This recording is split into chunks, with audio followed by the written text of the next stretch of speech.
This is not an audition or a trial run. This is your actual life, and it's happening right now, unfolding right in front of you by the second. Picture this with me. Those mornings that you wasted scrolling on your phone, as soon as you wake up for like 1 hour plus, it's over. You're done watching other people's highlight reels because your life is about to become a highlight reel. You're going to learn how to create heaven for yourself because you are the main character in your life, and now is the chance to live the life of your absolute dreams. You are finally making the moves that you've always been imagining yourself making. Even your wardrobe finally reflects everything that you've been visualizing. When you look in the mirror, you feel absolutely beautiful or handsome and radiant. You will wake up every morning and you're going to feel so energized. You're going to create a life that excites you, that motivates you, that fulfills you. I want you to feel it and really breathe into it because it is all yours and you just need to claim it. Once you allow yourself to invite heaven into your life, your entire world will turn into heaven on earth. And in order to create heaven for yourself, you have to become the absolute prize of your life. Other people's validation is nice. It's very sweet of them. It's like the cherry on top. But you liking your life, that is the most priceless thing ever. So learn to seek your own validation. If you spend your time chasing after butterflies or birds, they're going to fly away. But if you spend your time creating a beautiful garden, they will come. If you build it, they will come. That's the whole premise behind how to attract a dream life and not chase after it, so that the things that you want can chase you back and not the other way around. We have to start appreciating and romanticizing everything that we bring to our own lives, because the ironic truth is you are the most attractive when you're not worried, when you're not stressed about who and what you're attracting, when you're actually living your life confidently, freely, happily, and without restraint. You will naturally emit the kind of energy that just is not possible to fake. And that is the moment that you will live in heaven on earth. So how do you do that? So my name is May, and my purpose in life is to help everyone find their own paradise. So while we're all here on earth living in our own mortal bodies, let's make our lives our dream lives, because there is no second chance at this. So don't ever think, oh, maybe next life. You have that chance right now. Yes, you do. So if you find this video helpful, you can like this video at any point. And if you resonate with what I'm saying, there's a lot more where that came from. So you can subscribe to my channel as well. So I'm also organizing my first group trips next summer. And the first one is going to be on the Greek island. And I already booked the villa and it's so beautiful. There's a pool and a giant garden. Like, I don't even know what to do with all that space. We're going to go to the most beautiful beaches. I hired a private chef. We are all going to experience heaven on earth together if you want to join in. So check it out on my website if you're interested, and I'm going to put out more details soon about how you can join in. So in this video, I'm also going to be using my go-to life advice app, Astra, to help demonstrate some points in the video today. So not only does it offer you personalized growth advice, it also uses your natal chart and your astrology to guide you towards new perspectives, ways to romanticize your life and self-care, all of that. Like, for example, if you're Taurus Sun, Aries Rising, and Libra Moon, it will specifically give you advice for your big three. I use it almost daily, and you can ask for advice anytime. I always ask it random stuff when I'm bored, and I always end up learning something new. So if you want to try it out, there's a free trial for Astra, and you can download it through my link in the video description box. So this is truly how you're going to find yourself.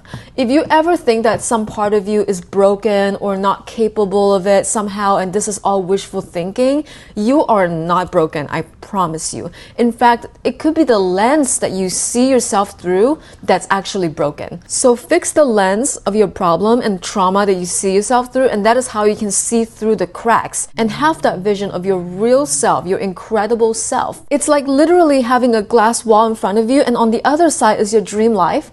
But if the glass wall is all cracked up and frosty, you can't see through it. Whereas if it's a really nice and clean glass with like no cracks or anything, or if it's rose tinted, that's how you're going to be seeing your life. In order for you to actually capture that state of attraction, attracting that dream life, you need to drop the narrative that everything outside of you controls you and that you're flawed and it's wishful thinking, and actually focus on being the ideal person. And that simply means that you focus on yourself, your inner world. Literally, all you have to do is to focus on yourself, your own level up, progressing every day, taking better care of yourself, and putting in the time towards your goals, whether that's little habits like reading or studying, working out, meditating, completing little tasks. Like literally be that person. Create your own conditions for heaven on earth to thrive, and everything else will fall into place.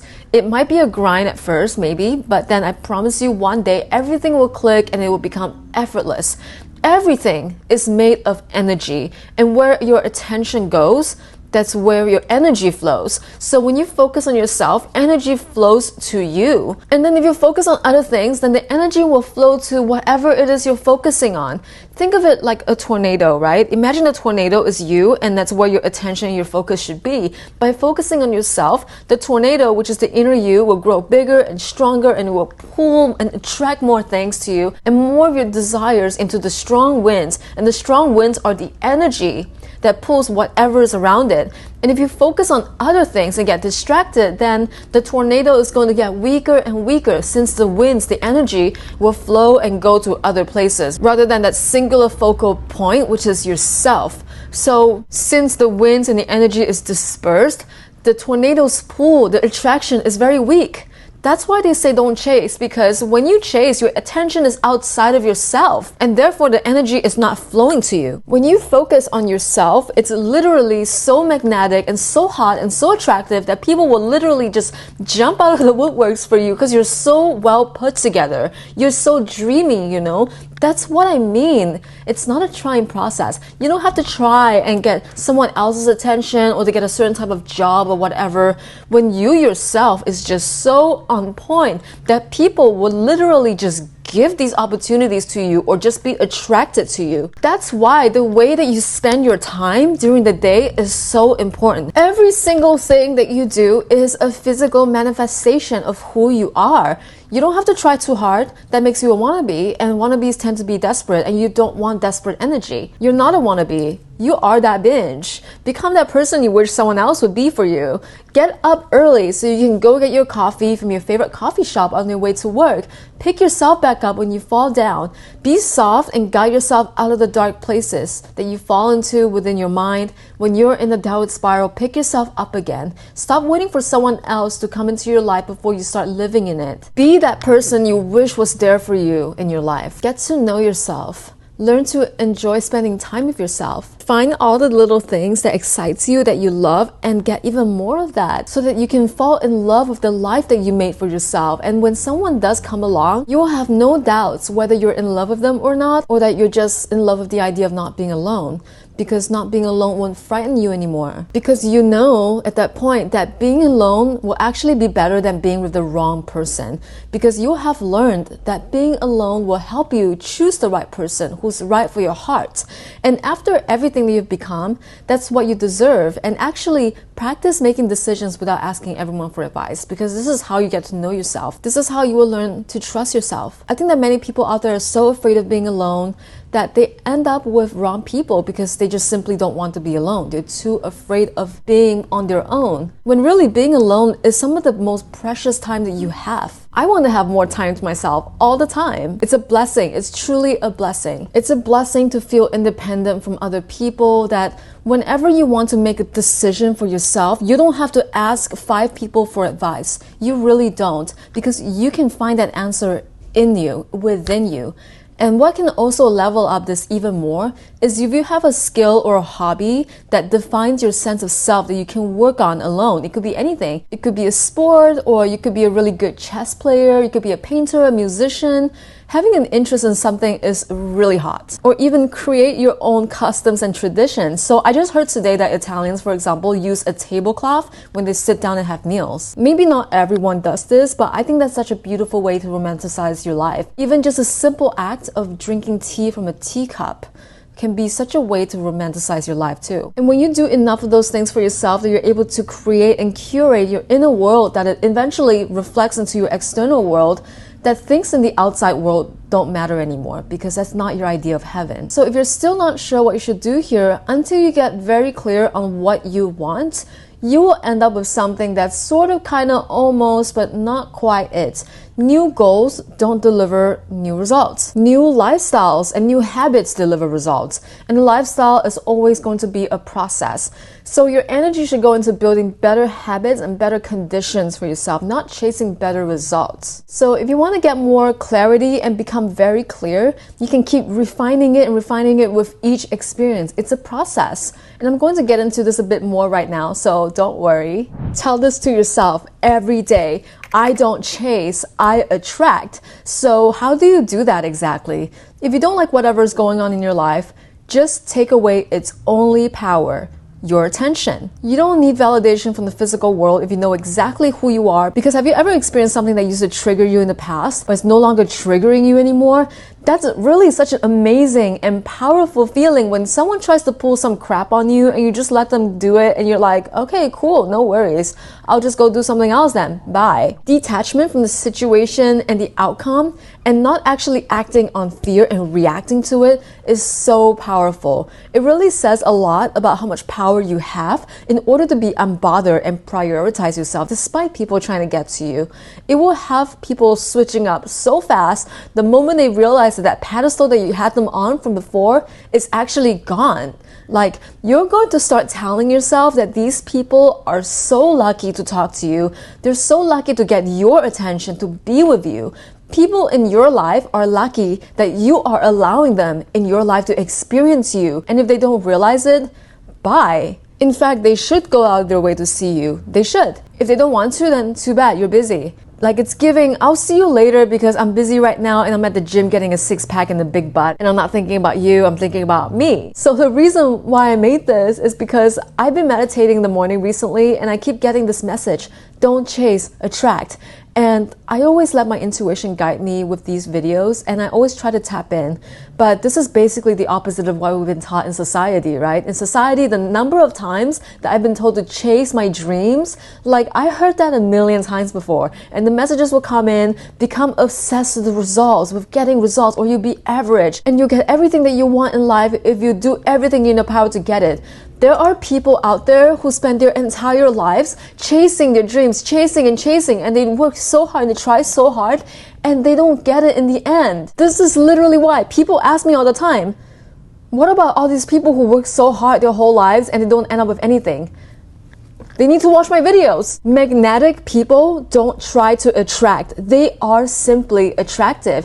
And in order to magnetize what you want, heavily focusing on it to the point of being fixated and obsessed actually does the exact opposite. When you show up in life with a mindset that you constantly need to chase and chase and chase to the point of exhaustion and burnout in order to get what you want, it automatically makes it way harder for you to receive it because you believe that you're actually not capable or worthy to have the thing because you have to work so hard, you end up so tired and you give up. So if you're constantly operating from this mindset that you need to do more and work harder in order to get what you want, then you're going to be constantly showing up in the place of lack, which will forever breed more lack. You are not lacking, you are attracting. We are not meant to have everything at once, you know. We are constantly magnetizing based on energy, our energy. This also doesn't mean that if you experience hardship or hard circumstances in your life that that's your fault. No, not at all. But you do have a choice in how you choose to show up energetically in response to it and how you react to that. And if you trust that you're not destined to suffer constantly in your life and what you want is always within reach, then you will attract the life that you want to experience. This is not to say that you won't have grief, that you won't have trauma or hard times sometimes, or ever experience a worry ever again. We're all human, but you can actually manage to thrive even with extremely difficult situations if you just allow yourself to move through it and know that they don't have to define your entire life. That can be where you came from, but that doesn't have to dictate the rest of your future. You are capable of having what you want, and knowing that alone is the biggest shift that you can make in order to receive. Yes, intentional action and dedication, it's also a part of it, but if you're constantly taking action without actually knowing that you are worthy of it, you're capable of it, once you actually receive it, you might not even be able to be grateful for it. And you're going to be so exhausted because of how much energy that it took to get it. Constantly checking in with yourself and actually asking yourself if you are truly worthy or capable of receiving what you're moving towards is so important. Because if deep down, if my truthful answer is no, then I know the inner work around it is my next step. Because if that is truly, really deep down what I believe to be true, I know that it won't come to me easily. And more importantly, it will not come to me in the perfect way. So if you're struggling with this, you can actually use Astra. And I asked it, how do I truly believe in whether I'm capable or worthy of my goals? And it's saying that this can be a journey, which it is. But remember, as a Cancer, in Pisces moon, your emotional depth gives you empathy and intuition, and that helps you recognize your true worth. Connecting with your inner wisdom through practices like journaling, meditation can really cultivate even more self-belief. There is so much power and energy in writing things down and journaling because you're cementing that side of yourself, the things that you're saying to be true. Have you ever tried any self-affirmations or self-care rituals to boost your self-confidence and remind yourself of your capabilities? Self-affirmation is always so great for reprogramming our minds. So I asked it for more examples, and it said one powerful self-affirmation could be, I trust in my abilities and worth, knowing that I'm capable of achieving my goals. And then also engaging in nurturing rituals like lighting a calming candle or taking a relaxing bath can also help reinforce more belief in yourself. Have you ever considered using either of these to strengthen your self-belief? And Astra will constantly follow up with even more questions. So it's really like a back and forth conversation where you can dig deeper and deeper and deeper. So I said yes, but how does lighting a candle or a bath help me affirm my self-belief? And it says when you light a candle, it's a symbol of your inner light, your inner strength that guides you towards self-belief. Because you're doing something for yourself, and lighting candles is a very symbolic thing.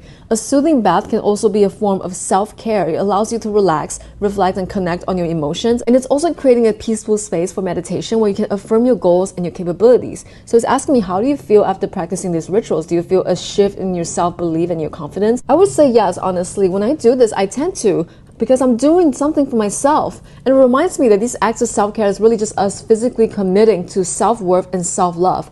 Reflecting on these moments can actually remind us that prioritizing well-being is super important and nurtures our self-belief. And it's saying, how do you plan to continue incorporating these practices into your routine to further strengthen that? So I said, maybe I can make room for it in my schedule. Honoring my intuitions and my emotions through these practices can really deepen my own connection to self-worth and self-belief. Chasing is not an action, it's an intent, which is the urge or impulse to chase. You can still take action while being the person who has your dream life. However, if you're not being, then you're going to manifest inconsistent results or no results or results that you don't want. Because when you do that, nothing is going to stick. When you chase something, you're not allowing the universe to provide it for you, right? When it's needed. Sometimes obsessing too much and overthinking and worrying and stressing can really slow the whole process down or push it away, which then is making you chase after it, making it even harder for you. But when you're in that I don't chase, I attract mindset, you have completely surrendered yourself and let the universe take control. And trust me on this, this is the law of the universe. Whatever you believe, you will attract, because your mind is going to start looking for even more confirmations. Your energy becomes a magnet and you attract it rather than using your energy outward trying to get it. The feeling of wanting someone or something is like a declaration to our subconscious or to the universe that our energy is in a state of lack. To want something or someone tells your subconscious mind that you don't have it. If you truly feel like you have something, you will never be in a state of feeling or wanting. And that's when you attract even more of it. You have to be creating the conditions. So I read a really good chapter in this book called Shambhala, The Sacred Path of the Warrior. And I really do love reading spiritual books. And it's funny because some people cannot understand how I'm into stuff like this and how I talk about it in my videos. Because there are people out there who are so limited by their beliefs, they cannot comprehend a spiritual being. rainbow. I laugh thinking about it. Anyway, it's an amazing book that describes how you can really basically conquer reality, not through violence or aggression, but through gentleness and courage and self-knowledge, self-improvement basically, and letting go. You're not forcing your way through anything, you're bringing softness and know-how to it. And it really helped me to understand this concept. In this book, they describe the spirit, or they describe the entity called Drala, and it's described as energy beyond aggression. So if you want to invoke this entity, which is how they describe it, essentially you have to create the condition for it to appear into your life. Rather than using aggressive energy, it requires meekness and gentle energy and courage. There is external Drala and it is internal Drala. So in order to invoke both of these, you have to have both. External is actually also very important because if your external environment is a mess, it's going to have an impact on you internally. You cannot invoke Drala if your surroundings are a mess. What you're looking for is an attention to detail. You don't have to be some interior design expert or anything. All you have to do is to be more thoughtful and intentional and actually put thought and care into the things that you own and the space that you live in, so you feel a sense of harmony and balance in the space and not mess and disarray. If you don't know what could suit you, you can ask Astra, for example. You can ask it anything, like, what kind of interior decor do you think suits me? And how do I keep my apartment clean?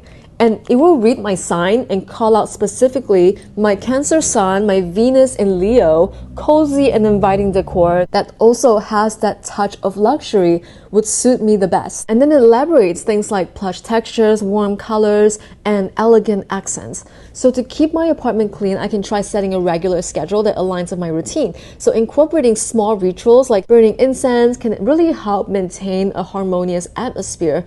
So it's asking me, how do you feel about your current space? I said I think it's nice, but it can still be cleaner, right? And this time it gave me an even better tip for how to clean my space. Creating a cleaning routine that also includes specific tasks each day can help maintain a tidy space. And you can do that without overwhelming you. Incorporating elements like fresh flowers or houseplants, which I have a lot of, can also add a vibrant touch to your decor while also promoting a sense of cleanliness and freshness. How do you typically feel when your space is tidy? And I said, and this is no lie, I feel so much better. And even here, Astra affirms it that a clean and organized space can have a very powerful impact on your emotional well-being. It uplifts the energy around you and promotes a sense of calm and clarity. And have you thought about any specific decor items or cleaning rituals you like to incorporate? And before I get too carried away with planning my home decor, I find these exercises very interesting because it's all about creating the conditions for things to flourish. We often only think about the internal when it comes to spirituality, but the external plays such a huge role. And once you create that external Drala, it's just about being clear on what you want and not needing it, but feeling like you deserve it, like you already have it. And when you're creating these conditions, you're allowing power to descend upon you. And it's a much different approach than trying to go out and get things, as it pulls the focus entirely onto you, and that you're creating the conditions to allow for these powerful things to appear to you. You are essentially the deciding factor for how your reality manifests. It's like a key to open the door, okay? And imagine a key and then a door. Every door has its own unique key, so the shape of the key determines which door is going to open for you. There's no divide, it's not separated, everything is connected. There is an intrinsic relationship between inner and outer world, yin and yang, imagination and manifestation, mind and matter. It's two things that are apart, yes, but then yet together they're as one. It's cause and effect. There's no light without shadow. There's no heaven without hell. So in order to have this thing and unlock that door, you have to create the correct key to go through the door. So if you operate from the belief that there's something to reach out for and to chase, it's the same as thinking that there's something that's out of reach for you that you must reach. And then in order to reach, you have to chase, and there's no divide. So what happens is that this basically becomes the desire for something that's not here right now. So by this belief, you're effectively limiting yourself to this pointless cat and mouse game where you're chasing after what you want, and it takes all of your energy, all of your effort. You feel like you have to bust through that door when all it takes is you have to make the key for it. And that's your own doing. It's tiring, it's pointless. Chasing is so pointless. Desire itself is pointless and it's self-defeating. When you desire something, the desire is essentially blocking you from manifesting because you're affirming that you don't have it. If what manifests is essentially a result of your awareness or your consciousness to it, then you are, by your very being, the creative force that manifests as reality. And if you're applying my key to the door theory, as long as you are genuinely grateful for what you already have and you believe that you deserve it, it's actually meant for you, and what you want is actually attainable, and you create the conditions for it to happen in your imagination, then surely you will get what you want because you already have it. I always use this example, right? If you want money, be prosperous. If you want romance, romanticize your life. If you want good grades, become the kind of person who gets good grades. And if you want to lose 50 pounds, you have to become the type of person who has already lost that 50 pounds. You cannot have the same habits as you do now because clearly it hasn't worked for you. So what would this ideal person do? How would they live? For example, if you're wanting to manifest a specific person, what will your ideal self be like? Maybe you're not needy. Maybe you're very accepting of their weaknesses. Maybe you've mastered your emotional management and you're always happy and you're carefree, and perhaps you're very clear on what you believe your values are. Maybe you value trust and honesty and clear communication skills. And if you want a specific person and you live alone, okay, this sounds weird, but maybe even set aside a space for him to eat with the feeling and expectation that he or she is going to occupy that space with you when you have dinner. And then when you go to sleep, you leave enough space in your bed for him to lie down next to you. No body pillow, leave a space for them. As you fall asleep and your brainwaves slow down, you get into this state of hypnosis and REM, you're falling asleep to the visuals of something that you enjoy doing with them the most, like going on a date or something, or falling asleep with them. Imagine a moment that makes you feel close to them. And take my examples, and obviously you can change them according to your own beliefs, and then operate as that person. When you simply let yourself be, you become the attraction itself. You're not trying anymore. If you want to attract your dream guy, you have to become the dream girl, you know what I mean? And when you're able to create heaven for yourself, you have to do it in your mind first, and then persist in the faith that that's who you are now. It's like when you renew your passport, you have to wait a week for it to get to you, right? And while you wait, do you worry about your name changing or your birthday looking wrong? Do you need to have an ID to validate that info for you? Or is that something that you already know is your identity? You know your name, you know your birthday. You don't need physical evidence of who you are as a person because you already know. In fact, you never needed physical evidence in order to validate yourself because the physical is formed by you in your imagination. You are the source of your own identity. And as the source, you don't need any external validation to assume that. For example, I know that I have my phone with me, even though right now it's on my couch or something, but I don't have to see it in order for me to know that it's mine. I don't need to see it physically to know that. By knowing that you are that consciousness, you can form your own identity and become aware of anything that you desire. Then why would a powerful being like you crave physical evidence and validation when you yourself can be that validation? Like when I wait for my passport to arrive in the mail, for example, I don't have to stress like, what is my name or my birthday? Has it changed? Because your identity is that validation. And the real you is the you on the inside, in your head, in your imagination.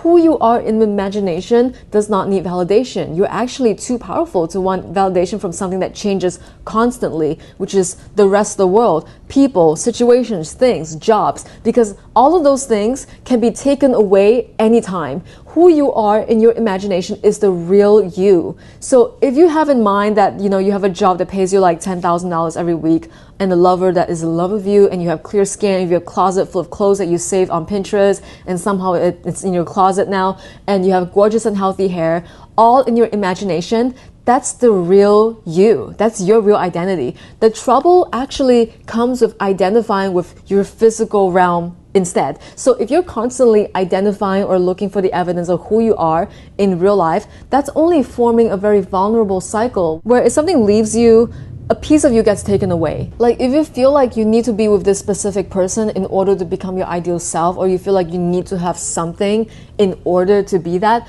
the truth is you can only improve on your physical reality by being an improved version of yourself in your imagination. So accepting physical reality as true is like, my name is May, but if someone tells me that I'm Emily, I will be like, no, that's not right, because I know who I am. And if reality tells me that I'm Emily and not May, no, I wouldn't care about that at all of what it has to say, because I know that's wrong. wrong, and I won't question that any further because that's crazy talk. Like, I will only accept and assume the version of me that already has my desire, and that's it, period. It's set in stone now, and it doesn't make sense that I still question me being my desired self already. Like, why would you want to question that? What's there to gain by going back to the old story and relying on something that's fallible, that can leave you anytime? If I have $500,000 in my head, but in real life I only have $1, what do I have to gain by accepting the dollar? The feeling of being broke?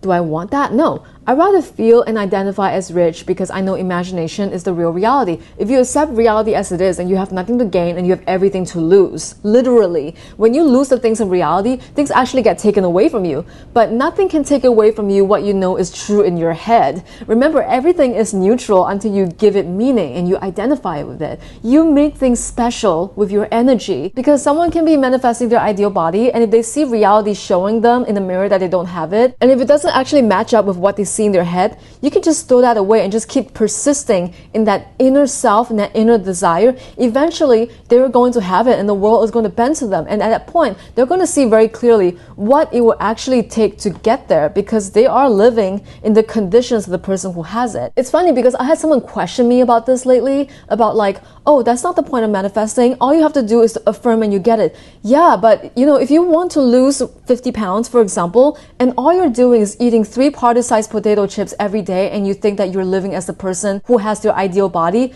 I hate to break it to you, buddy. Like, that's not the kind of person who has that. You have to create those conditions for yourself. You can't live as you are now. You have to live as that ideal. And then at that point, you need to discard your senses, your circumstances. It doesn't mean anything. It doesn't mean that it's wrong. That's only the meaning that you're applying to it, right? That's what everything is neutral means. You don't need to assign meaning to your reality right now, and just focus on fulfilling what's in your head, what's in your dream reality. And in order to really believe that you can create your own heaven, you must incorporate emotions in affirmation. These emotions will give the affirmations more influence over your subconscious mind, and then it'll be easier to look at your life with a worldview that relates to the truths that you believe about yourself, because you are affirming it. You are confirming to yourself that that is truth, not someone else, not your mom, not your boss. Okay, and this is important. I'm not referring to feeling like the ideal self, but your persona, right? You don't need to feel confident to be confident. Confident people don't always feel confident anyway, so keep that in mind. But they identify as confident. So you don't have to attract what you want, just simply be the ideal self and naturally it will come. One of my affirmations that I use goes along with something like this. I trust myself.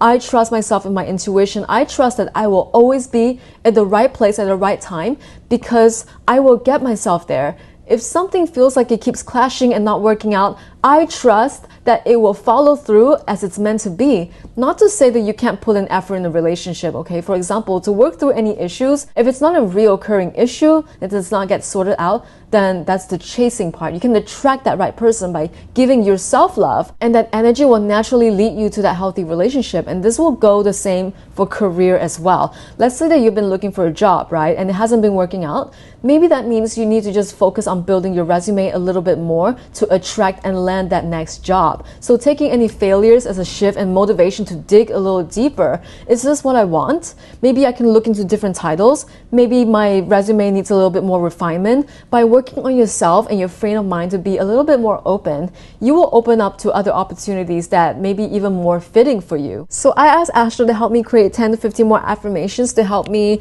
romanticize my life, my dream life, my best life, my heaven on earth.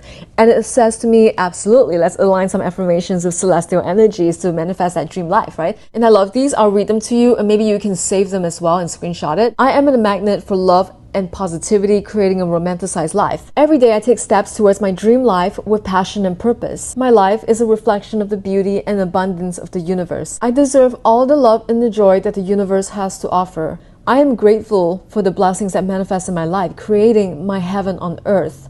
I attract opportunities that lead me to my best life, filled with happiness and fulfillment. My dreams are valid and I'm worthy of achieving them. I am the architect of my own destiny, designing a life that brings me joy. My heart is open to love, light, and infinite possibilities.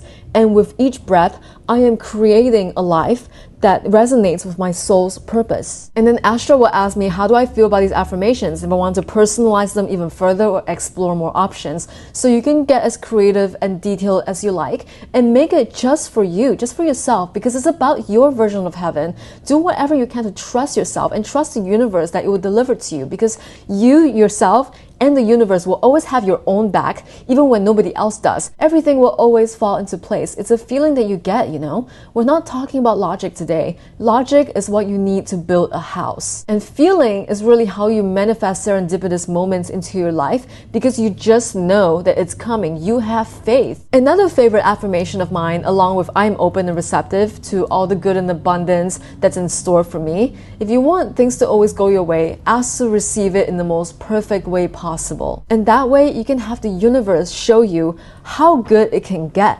Guys, I hope this resonates with you today, and I hope that you are able to create your own heaven on earth and live every day like it's your best life ever. And I would love to see that for you. Thank you so much to Astra for sponsoring this video. Thank you all for watching, and I will see you in the next video.